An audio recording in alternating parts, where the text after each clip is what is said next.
Chapter 6. Who Goes There? It is the same script, the same sort of parchment. It has the same feel to it. There can't be any doubt, said Hugh positively. He and Dickon were standing in the ancient graveyard outside the old church, a few days after the exciting discovery of the overwritten pages in the kitchen. They had compared minutely and carefully the parchments they had brought from the underground vault with those Hugh had in his hand, the line drawing one which Brother John had given him, and a few others which he had secretly slipped out of the growing pile of pages scraped clean of their overwriting, and declared by the monk authentic parts of the torn volume in the painted ombre. And you say that if the missing pages of that old book are all recovered, they might tell where the holy cup is hidden now? The very cup that our Lord himself drank from? Faith, it is unbelievable. Dickon's eyes were round with wonder. And the stories, Dickon, continued Hugh, all the knightly tales of King Arthur's day, and how they searched then for the Holy Grail. The most marvellous stories in the whole world are in those lost pages. Just think, if we could find them again, restore the book to Glaston, whole, so that they could be read now and forever. That chest down in the vault has dozens of old yellow parchment sheets like these in it. I never thought to look a second time at them, declared Dickon ruefully. We wouldn't have known what to look for before, but now, come on, let's go and get a sheaf of them to work over. Hugh started ahead, but Dickon held back. Wait a bit, said he. It would be fine to get that book all patched up and whole again, but it would be a lot more exciting if we could find the cup itself. Let's get hold of some extra candles and a pick and go through that hole in the wall of my treasure vault. I've always wanted to explore further, and now it seems as if we have just got to. We might come upon other treasures, whole vaults of them, for that matter, and find the lost cup in the midst of them. They stopped at the grange, found themselves a pick, and continued on toward the north gate, and then out across the moor to the cleft in the ground, which led into the underground passage.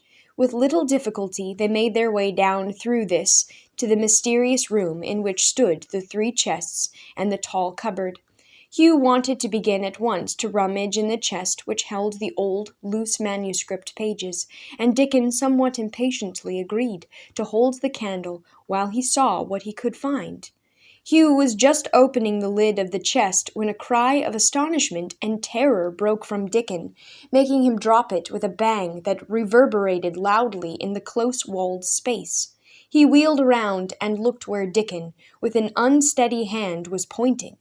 On the top of one of the other chests lay something that had not been there when the boys had left the place a few days before. They went close, looking with pale, astonished faces from it to each other and back again. It was a sword, huge, black-hilted, jeweled, and with steel blade as free of rust, as shining and polished as if it had been but that moment come from the hands of a careful squire at arms. "How did that get here?" breathed Dickon. "No man could get through that opening in the ground." "Another boy like us could," suggested Hugh. Dickon slowly nodded. His brows darkened as he thought of the possibility of someone else being in the possession of his secret. "But the villagers would not dare, and besides, they would not know about this. It's so far out on the moorland, and the novices, there isn't a single one small enough to squeeze through." Hugh put out his hands and touched the thing. "It's a noble sword. See, there are gems in the hilt, bedded in the iron of it, and the weight of it must be great." He grasped it more firmly to pick it up from the chest, but he found he must take both hands and then could only lift it with the use of all his strength, and it took Dickon to help him replace it. "No boy would be dragging that through the passageway," said Dickon, still concerned with how it could have gotten to this place, which he considered exclusively his. "That's a man's sword, and I tell you a man must have brought it here. But how? How? And who?" Hugh looked around him and up at the hole in the broken wall. "Even one of us couldn't get through there," declared Dickon, following his eyes and his thought. "It couldn't have been here somewhere, and you overlooked it?" Dickon snorted in disgust. "Me? overlook a thing like that when I've examined every corner in this place, and even if I had been blind to such a treasure, it certainly wasn't here on this chest before. You know that. It could not have walked in here by itself. How did it get here?" Panic suddenly seized him again. "I don't like it. Let's get out of here. Remember that bell we heard last time? I tell you I don't like it." He started to move away, but Hugh caught his arm and pulled him back. "Don't run off now. Why, we're right in the middle of something big, and you wanted to be a knight and seek adventure, didn't you?" The words stung Dickon. His face flushed in the pale light of the candle, but he was not angry. "Brother, you are right," said he. "We will see this thing through. But aren't you scared too?" "Surely I am. I don't like the looks of it either, but we haven't met anything yet that is dangerous. Let's see if we can find out what is going on here. Maybe the sword itself will tell us something." The two boys fell to examining the ancient weapon more carefully. "Here are letters up near the hilt," said Hugh, bending closer. "Hold the candle so I can read. 'Take me,' it says in Latin." He turned the sword over, and here is something on the other side. It isn't Latin. It's a queer language. I think it is in runes, the secret language the Britons used long ago. "Dickon!" He seized the boy's arm in his excitement. "Dickon, I have a notion this is part of the whole mystery.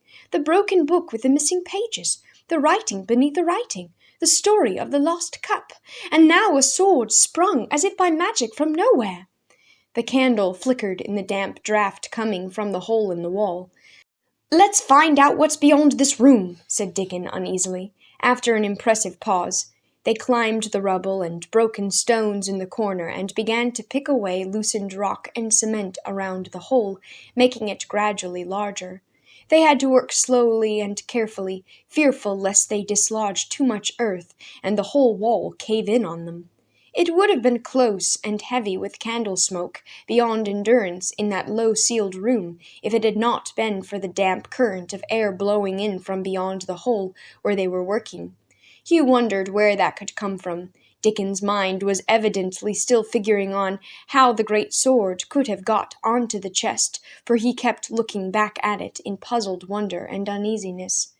At last they had the opening big enough to crawl through.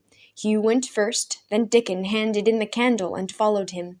The wall on the other side was rough and offered something in the way of a foothold, which was fortunate, as the level of the floor was evidently much lower. As it was, Hugh, unable to trust his full weight on his lame foot, all but fell. Dickon took the candle again, and as soon as he had got through the hole himself, and tried to help the other along. His admiration for Hugh was growing by the moment. The boy had courage. He could not run fast to get away if he were caught in a dangerous situation, yet he never let his lameness stop him, or his fear, if he had any. When they had got down safely to the lower level, they held the candle high and looked about curiously. They were in what appeared to be a long, low, natural cave, at the bottom of which ran a little stream. The walls and roof were uneven and seemed to close in closer at the opposite end. They gazed at the wall of the room down which they had climbed.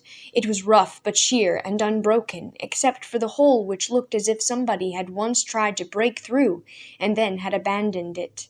The surface of the wall was covered with unevenly cut slabs of limestone, from much of which the cement had worn away. The two ends of the wall were built flush with the earth on either side, and the underground stream, which had evidently formed the cave, cutting through a softer stratum of rock, dropped out of sight in a narrow crevice not far from where the two boys were standing. "It's an old stream bed," said Dickon, after a long look around. "Up in the Mendip Hills to the north of Glaston. There are lots of those caves made by underground rivers." "Whoever built that storage room must have made use of this cave," said Hugh, feeling along the rough wall. "Or did they? I can't think of the thing through. To bring those big oak chests, and especially that tall ombre in there, must have meant a good-sized entrance to that room. But where is such an entrance? One could not possibly have dragged those in through the passage from the moor that we came in by, nor through this cave. How did they get in?" "Maybe those things were brought in through some entrance that was walled up afterward," suggested Dickon. But that doesn't make sense, objected Hugh. If that storeroom was used to hide treasures in, when there was danger of attack by enemies, the folk that hid them would want to get the things out again sometime, wouldn't they? To this Dickon could find no direct answer. Well, one thing is certain, he said. Nobody could bring those big chests and things down this stream bed and up into that hole. Look how the cave narrows. Come on, let's explore to the other end.